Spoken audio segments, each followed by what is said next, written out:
Qu'est-ce qui influence les changements climatiques? Alors bien sûr, lorsqu'on parle de notre environnement, à chaque jour, il y a la météo, la température change. Par contre, lorsqu'on parle de climat, des climats, c'est un peu comment est-ce que les précipitations et les températures sont spécifiquement à un temps donné, à un endroit donné. Donc, dans notre ville, c'est le printemps, il fait encore entre -2 et 8 degrés durant la journée et la nuit, ça varie beaucoup. Les feuilles ne sont pas encore complètement ouvertes parce que c'est le printemps. Et on est au Canada ici. Si on est en Jamaïque ou si on est, je ne sais pas, si on est à Haïti par exemple ou au nord de l'Afrique, les environnements sont différents. Donc on va regarder quelques facteurs qui affectent ou changent les climats. Alors le premier, c'est les fluctuations solaires. Donc les fluctuations solaires, c'est qu'on a notre soleil qui est notre source de chaleur. Et ça, c'est à la base de nos climats. Il y a un cycle dans le soleil et le cycle est à peu près 7 années. Et durant ces temps, il y a des fois dans ce cycle de 7 ans, il peut y avoir des taches solaires, ce qui fait que la quantité d'énergie qui vient vers nous a des fluctuations.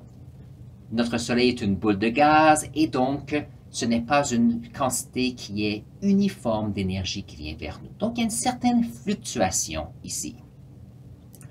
L'autre chose à penser, c'est le fait que cette énergie vient vers nous sur la planète Terre. Donc, on va faire la planète Terre ici.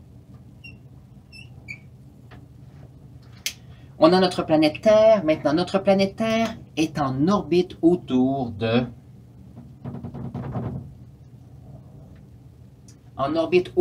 Soleil. Donc, il y a les mouvements de la Terre. Maintenant, les mouvements de la Terre, il y en a plusieurs à considérer. Le premier, c'est la révolution. Donc, la Terre fait une révolution autour de du Soleil. Ça veut dire que cela affecte la façon que l'énergie vient sur notre planète Terre. Deuxièmement, c'est qu'il y a un angle de rotation.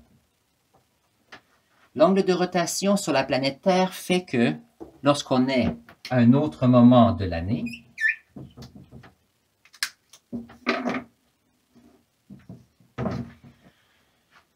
un axe de rotation comme ceci se retrouve de l'autre côté. Donc, l'axe de rotation permet d'avoir des saisons durant l'année. Et chose intéressante, c'est que la rotation de la Terre autour du Soleil n'est pas un cercle, mais c'est une ellipse. Donc, il y a des moments dans l'année où la Terre est plus près du Soleil que d'autres. Donc, ici, il y a un ellipse de l'orbite. Voilà. Donc ça, ce sont des aspects à considérer lorsqu'on pense à la quantité de chaleur qui arrive sur notre petite planète. Et bien sûr, le mouvement de notre planète autour du Soleil affecte la quantité d'énergie qui arrive. Cette énergie ici, on appelle ça, ce sont des ondes électromagnétiques. Ondes électromagnétiques.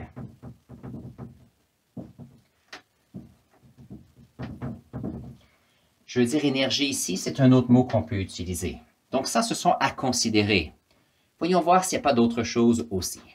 Autre chose à regarder qui est intéressant, c'est que l'axe de rotation ici n'est pas nécessairement constante.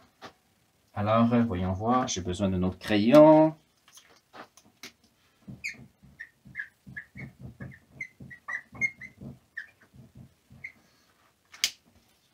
C'est que lorsqu'on regarde notre planète qui est comme ceci, qui a une rotation, cette rotation n'est pas nécessairement égale. C'est un peu la même façon lorsqu'on a une toupie et on fait tourner une toupie.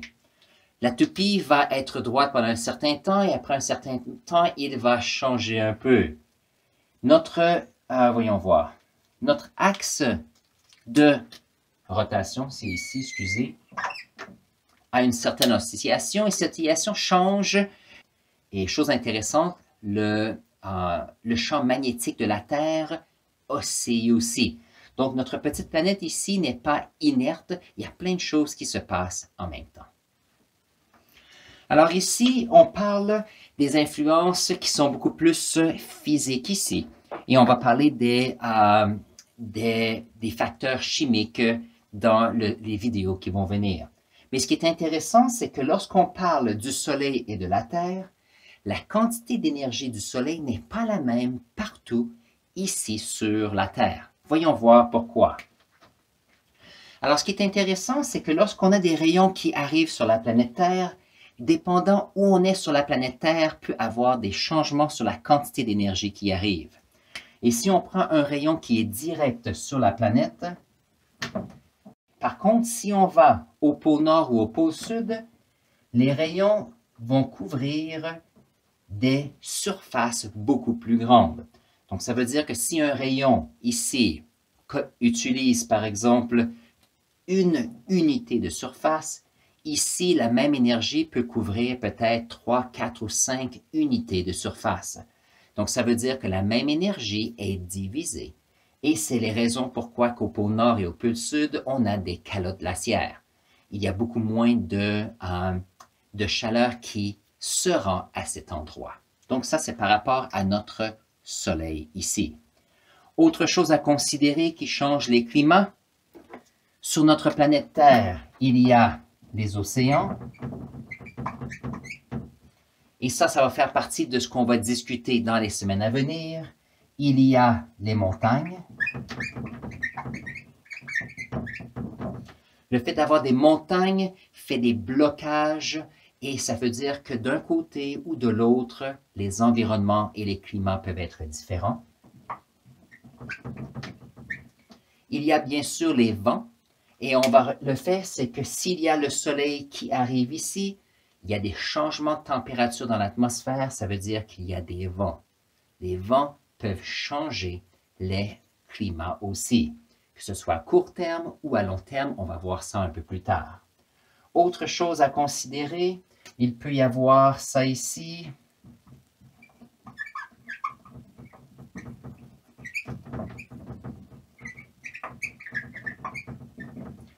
Dans les semaines à venir, on va parler qu'il y a aussi un côté beaucoup plus chimique des facteurs qui influencent les changements climatiques et c'est les gaz à effet de serre.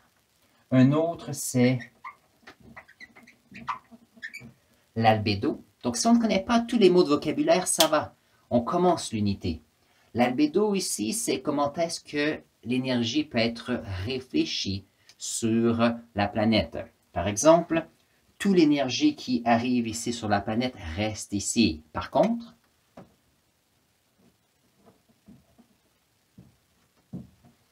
si on a des rayons qui arrivent à la surface, il y a de la glace. Puisqu'il y a de la glace, les rayons, c'est une surface blanche, les rayons sont réfléchis. Donc, il y a une certaine quantité d'énergie qui est retournée à l'espace. Et ça, c'est une autre raison pourquoi c'est plus froid au pôle Nord et au pôle Sud. Ce sont tous des aspects que nous allons voir dans les semaines à venir. Alors sur ce, j'espère que c'est une bonne introduction. On va continuer nos connaissances sur ce sujet dans les semaines à venir. Sur ce, bonne journée.